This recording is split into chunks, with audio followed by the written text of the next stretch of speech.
Olá a todos e todas, aqui é Ernesto Barros, eu estou aqui na Central de Notícias do Jornal do Comércio no Recife.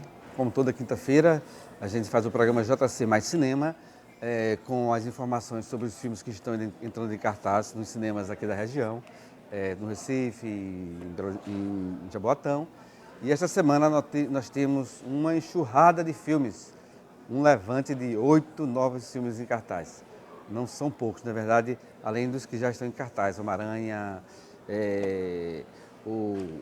o filme da minha vida, o Guerra nas Estrelas da Guerra, o Planeta dos Macacos da Guerra, é filme que não acaba mais. Bem, desses 8 eu vi 3, podia ter visto um quarto, mas não deu tempo de ver. Mas nós vamos falar desses primeiros 3 que eu assisti. São filmes essa semana que é aquela velha frase, são filmes para todos os gostos, literalmente. Tem filme infantil, infanto-juvenil, filme para adulto, filme brasileiro, filme finlandês, filme americano, olha, filme que não acaba mais, filme francês, claro. Vamos começar com um filme americano que esteve esse ano em Festival de Cannes, chama-se O Estranho que Nós Amamos. O Estranho que Nós Amamos é o 6º longa-metragem da cineasta americana Sofia Coppola. Sofia é a filha do cineasta Francis Ford Coppola. É uma senhora já de 45 anos, não, é uma cineasta jovem, na verdade, né? E este filme é uma refilmagem, é um texto literário que já existe desde os anos 60. Já foi feita uma versão anterior por Don Siegel, em 1971, com Clint Eastwood, que é substituído neste filme por Colin Farrell. E agora tem mais um monte de atrizes que a gente reconhece, né? Nicole Kidman, Elle Fanning e Kristen Dunst. A história praticamente é a mesma, é um soldado do Exército Confederado que chega no sul dos Estados Unidos. Ele, nesse filme agora, ele é um mercenário, é um soldado, é um irlandês que está nos Estados Unidos e rapaz sofrer levar os tiros, pisar em alguma coisa, que ele está todo com uma perna estropiada. Ele bate nessa escola para jovens, para mulheres, na Virgínia. E as mulheres levam ele, né? Tem uma menina que leva ele e as mulheres adotam ele lá para que ele melhore do problema da perna. Mas 6 mulheres e um homem numa casa, numa época em 1763, 62, a presença dele causa um tipo de reação, varia de menina, mulher para mulher nesse filme. Cada uma, de alguma maneira, quer ser especial para ele. O filme é interessante em certa medida, mas o maior problema dele talvez seja que quem ouviu o primeiro filme tenta comparar, e na comparação o filme da Sofia perde muito. Quem não o conhece talvez goste do filme, no sentido de que é uma história nova, tem um ângulo interessante de colocar essa questão do feminismo nessa época, por exemplo, vendo desse momento atual que nós estamos aqui. É um filme muito bem fotografado, tem boas atuações, mas falta uma pegada mais forte. Talvez a Sofia não fosse se interessasse tanto na questão que tem muito no filme anterior, a questão da violência, da perversidade. Mas está aí, é um filme a se ver também, é um filme novo, bem interessante. Ela foi premiada em Cannes, né, inclusive com o prêmio de melhor direção, a Sofia. Então, vamos para o próximo agora. Este próximo é um filme finlandês, que está estreando aqui no São Luís, aqui no centro do Recife, e no cinema da Fundação Museu, lá em Casa Forte. Chama-se O Dia Mais Feliz da Vida de Olli Mack. Este filme esteve também no Festival de Cannes, só que no ano passado ele venceu o prêmio, que estou vendo aí, o prêmio Uncertain Regard. Uncertain Regard é uma sessão paralela que tem em Cannes. São filmes mais ou menos que são meio que rejeitados da seleção principal, mas também filmes de novos cineastas que estão com primeiros filmes. Não chega a ter uma radicalidade como tem as sessões paralelas, tipo Semana da Crítica, Quinzena dos Realizadores. Mas traz filmes em vários lugares do mundo. Esse é muito curioso, porque se trata de uma produção da Finlândia. Essa história, ele é filmado em preto e branco, um preto e branco belíssimo, por sinal. O filme se passa em 1962, é baseado numa história real, sobre esse jovem branquinho aí que está aí, chama-se Olli Mack, é o nome do personagem. Ele é um boxeador de peso pena, que é convidado, né, quase obrigado por esse amigo dele aí, a participar de uma luta contra um peso-pena americano. E é como se fosse uma guerra, é uma coisa muito provinciana. Os finlandeses acham que isso é uma questão muito séria, que esse cara tem que vencer esse campeonato, essa luta. Só que Olli é um cara bem modesto, é do interior e está apaixonadíssimo por essa jovem que sempre está acompanhada com ele, que está levando na bicicleta, que é Raia, que é uma professora primária da cidadezinha de Kokkola, onde eles moram. E fica nessa, ele fica muito errado, tendo que perder peso, tendo que treinar, e enquanto querendo casar com a menina e querendo ficar com ela e tal. É um filme bastante interessante, trata dessa questão do que é derrota, o que é vitória. O que interessa quando você perde, quando você ganha, o que é que está em jogo?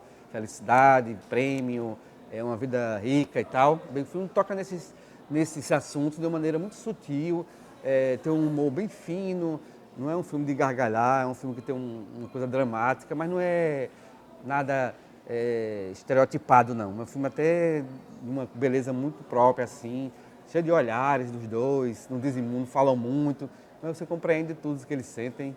E é um filme muito bonitinho, é lindo, é uma coisa bem legal esse filme.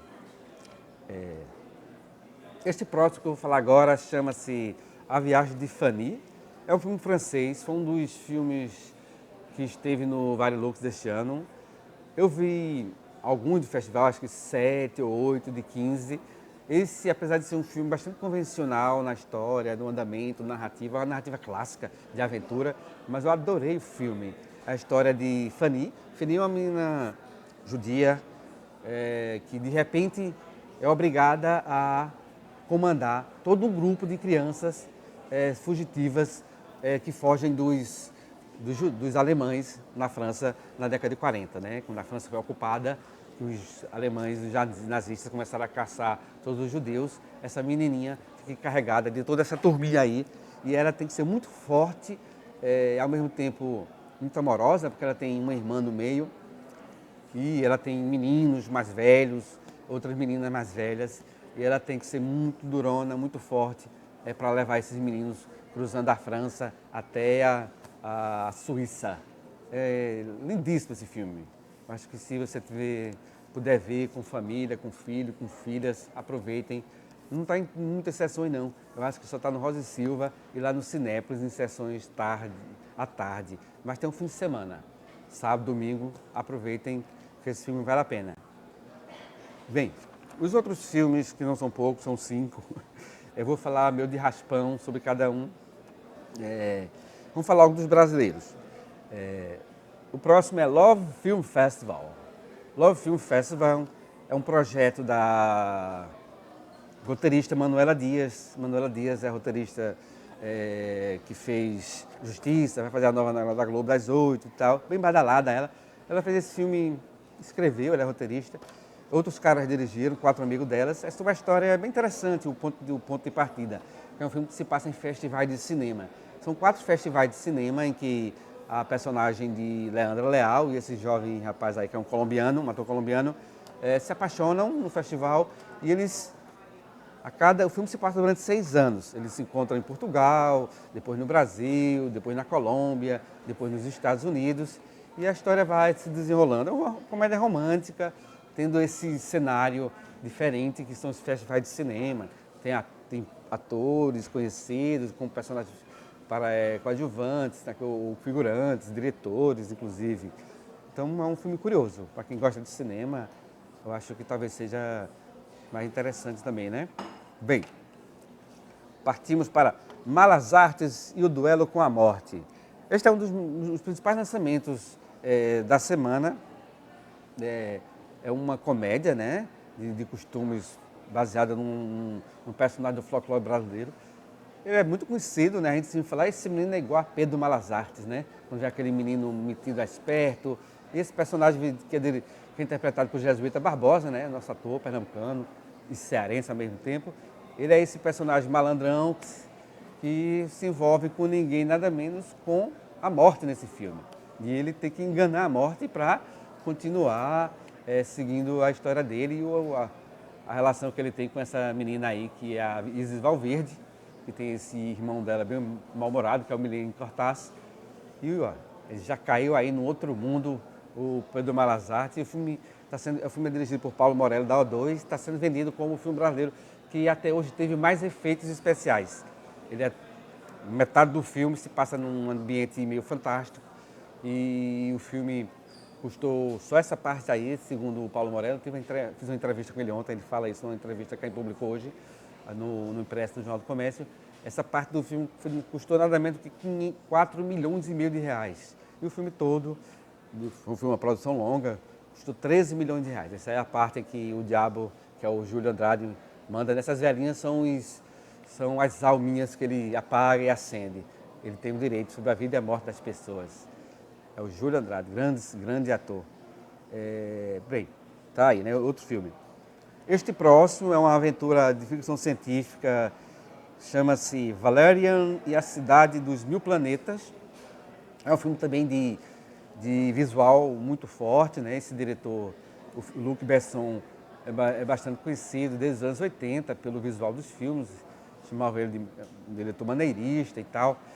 Atualmente ele tem filmado mais em língua inglesa, né? O último foi Lucy, você lembra de Lucy com Scarlett Johansson? Eu acho um filme bem superior dos últimos filmes dele.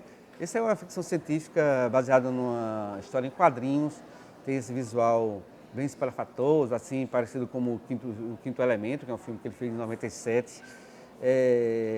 Tem como atores principais Dane DeHaan e Cara Delevingne, que é essa menininha lourinha que aparece de vez em quando aí. E esse filme é o seguinte, vou ler a sinopse que eu não vi não ainda. Uma grande força aterroriza Alpha, uma metrópole povoada por habitantes oriundos de milhares de planetas. Os agentes Valerian e Laureline devem lutar contra essa ameaça e garantir a segurança não só de Alpha, mas de todo o universo. Eles aí. Valerian e Laureline, ok. Tem algumas imagens bonitas, mas eu li umas críticas muito negativas do filme. Bem, vamos ter que ir para provar ou não, certo? Agora, 2 filmes infantis que estão ainda aproveitando as crianças ainda com o gostinho das férias, né? As aulas já começaram, mas tem uns fins de semana aí que os cinemas são cheios de crianças. Diário de um Banana, Caindo na Estrada. Acho que é a primeira vez que um filme dessa série chega à tela grande, né? Aos cinemas. Antes foram só em vídeo, né? DVD e tal. Esse personagem, o Greg, já é bastante conhecido. Ele nasceu da literatura, né? Dos livros. E nesse filme é uma retomada, na verdade, porque todos os personagens ganharam novos atores e o Greg tem um novo ator, né, dele interpretando. E a história é mais ou menos essa. A família Heffley parte em uma viagem para a festa de aniversário dos 90 anos de Mimal. Porém, as coisas mudam um pouco no curso, graças ao mais novo esquema de Greg para chegar a uma convenção de videogame. Greg, né, está sempre inventando, entrando em confusões. E nessa, de novo, ele está metido aí, o Imp Kid Roderick, que é esse amigo dele insuportável. Bem, o outro filme é bem mais infantil, chama-se O Reino Gelado, Fogo e Gelo. É um filme que vem nas pegadas daquele sucesso da Disney, né? Frozen, é um mundo congelante. Essa é uma produção russa, né, em animação, logicamente dublada em português, né? Imaginem chegar aqui um filme russo, mesmo com legendas, uma raridade mesmo. E esse aí é uma história muito comum lá da região da Rússia, né, daquela parte oriental da Rússia. É mais ou menos assim a sinopse. Kai e Gerda, que herdaram de sua família o dom de se meter em todo tipo de encrenca, vão causar um desastre de proporções globais. Bem, criança rima com encrenca no cinema, sempre, né? Mas é isso aí, chegamos ao fim, mas eu tenho um recadinho para vocês que gostam muito de cinema e que acordam cedo, cedíssimo por causa de um filme. No próximo domingo, na sessão, sempre aos domingos, do cinema da Fundação Museu, em Casa Forte, nós vamos exibir um filme clássico dos anos 80, um filme que marcou uma geração inteira pela sensibilidade do filme. É um filme sobre a amizade, sobre meninos que são amigos. É um filme lindíssimo chamado Vidas Sem Rumo, The Outsiders. É É um filme que Francis Ford Coppola dirigiu nos anos 80. Ele dirigiu 2 filmes, né? Porque tem também um outro filme preto e branco que ele dirigiu, muito bonito também. Mas esse aí é o filme que ele homenageia Juventude Transviada, Clamor do Sexo. É um filme em cinemascope, com imagem lindíssima, dourada. É a história desses 2 meninos, Ponyboy Curtis e Johnny Cade, que são 2 meninos pobres, que tentam namorar meninas ricas e não conseguem, e que tentam viver a vida da melhor maneira possível, mas como são pobres, que são garotos ainda de 14 anos, sofrem muito. E esse filme realmente é lindíssimo. Estejam convidados de manhã no Cinema do Museu, em Casa Forte, às 10h30 da manhã. O ingresso custa R$2, está muito pouquinho, né? Vai, vejam. Ok, muito obrigado e até a próxima quinta.